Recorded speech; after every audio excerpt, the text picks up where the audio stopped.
So how do you make cereal healthy? It has been years since I've eaten cereal. As many of you probably know if you've been following me, the Nourish recipe book, the Nourish Clean Eating challenges, you'll know that I stick as much as I can to whole foods. And cereal just hasn't been something that I've eaten much of. So oatmeal has been kind of my go-to. Eggs with my sprouted grain toast and avocado and basil and my cheese seed pancakes and that kind of thing. And I've shared all of those in recipes and previous posts. But I know cereal is something that is still so common because it is just so fast and easy. And if you have kids or if your mornings are just crazy and rushed, then I totally understand why cereal is a go-to. So something I get asked a lot is, what can I eat that's fast in the morning, that's easy? And I know cereal is a good go-to. So the video today is about how to make cereal a little healthier and a little bit more balanced. Now, this is an admission, a couple weeks ago I started craving cereal, and I haven't eaten cereal, I haven't craved cereal, and I don't even know how long. But for some reason I was totally craving shredded wheat and chopped banana, and I don't know why. But anyways, we got it. So my husband went to the store, he got some shredded wheat, and he also got some cashew, shredded wheat, cinnamon stuff. That looked quite good. And so this is what we used, and I wanted to share with you how I read my labels. Before going to the nutrition facts, I go to the ingredients first. Now, what I love about this cereal is it has one ingredient. That is awesome. That is very, very rare that you'll ever find anything boxed or canned with one ingredient. So this has one ingredient, which is 100% whole grain wheat. Awesome. Cashew, not too bad. It has 4 ingredients. The first one being organic whole grain wheat, even better, it's organic. Second ingredient though is organic evaporated cane juice, which is just another word for sugar. Now, it's not terrible, it's not a bad thing. Sugar also isn't a bad thing. There's many times when you would want something a little bit higher in sugar, like if you are about to go for a hike or a run, or you're about to go for a workout, and you're not doing it from a fasted state and you need a little bit of energy, then that readily available source of calories and sugar will be there for your muscles for your workout. Now, if you are just eating cereal and then going to sit at a desk, if your job is very sedentary, you do not need a spike in sugar. The spike in sugar leads to the spike in sugar leads to a spike in blood sugar, which then triggers an insulin response. So insulin is released and it goes and kind of grabs all the blood sugars and then brings it into the body to store them. So if you're not using them, if your muscles aren't using them, they get stored in the liver and they get stored in your fat cells. The sugar and the simple carbs are really, really easily absorbed by those fat cells. They love them and they just gobble them up. So it gets stored as fat very easily. What is helpful to avoid this, if you're looking to lose weight or trying to maintain your weight a little bit better or easier, is to try to minimize your spikes in blood sugar, which will then minimize the spikes in your insulin release. What researchers have also found is it's not so much, calories are very, very important in terms of your weight maintenance.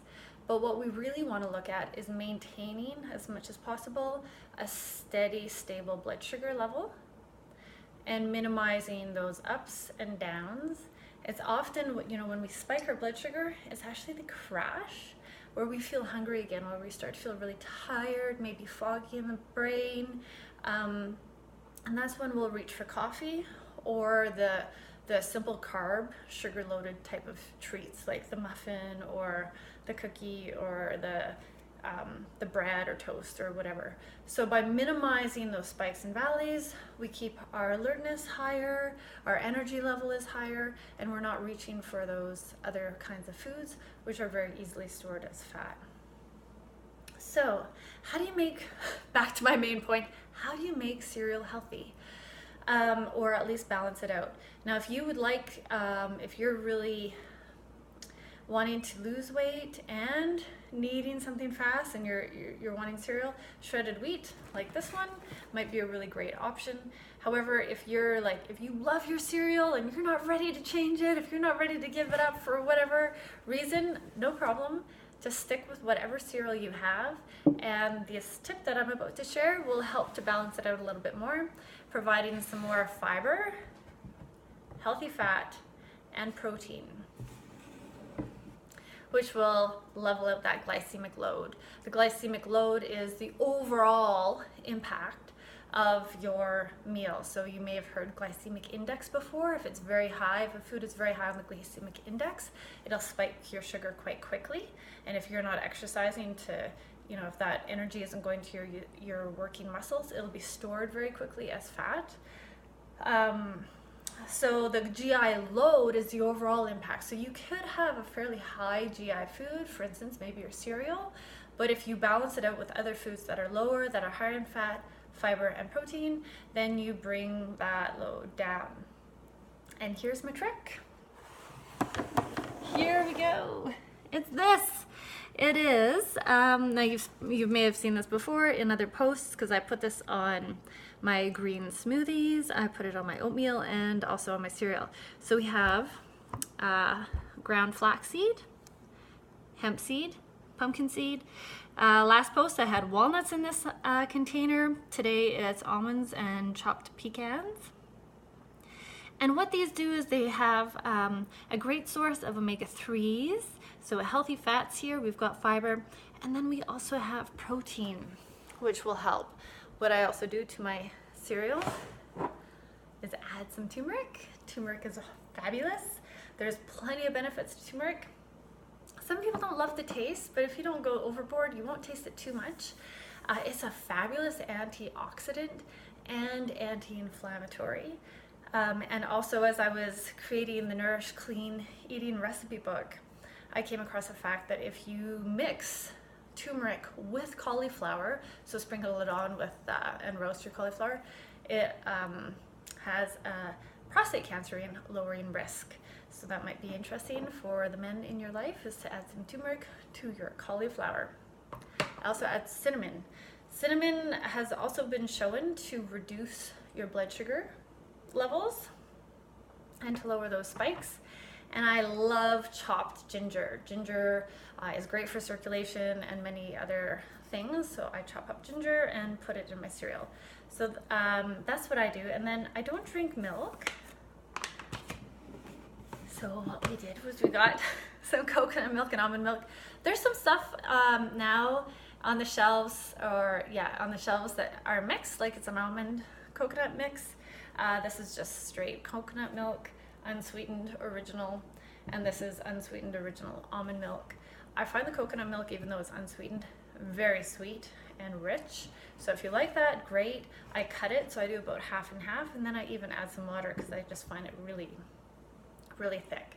On cooler days, I know it's spring, but it's more like winter right now in Calgary. On cooler days, I heat it up. And then I pour it over so it's a bit warm. And if it's a warmer day, then you can just eat it cold. So there's lots of variety with that. And then the other thing I forgot to mention was chia seeds. Chia seeds are just absolute powerhouses full of stuff, including complete protein and healthy fats, fiber. So there you go. If you are not ready to shift from your cereal, but you want to lose some weight or just balance it out a little bit more, here are some great ideas to do that. If you have any questions, drop me a line. Hope that helps. See you soon.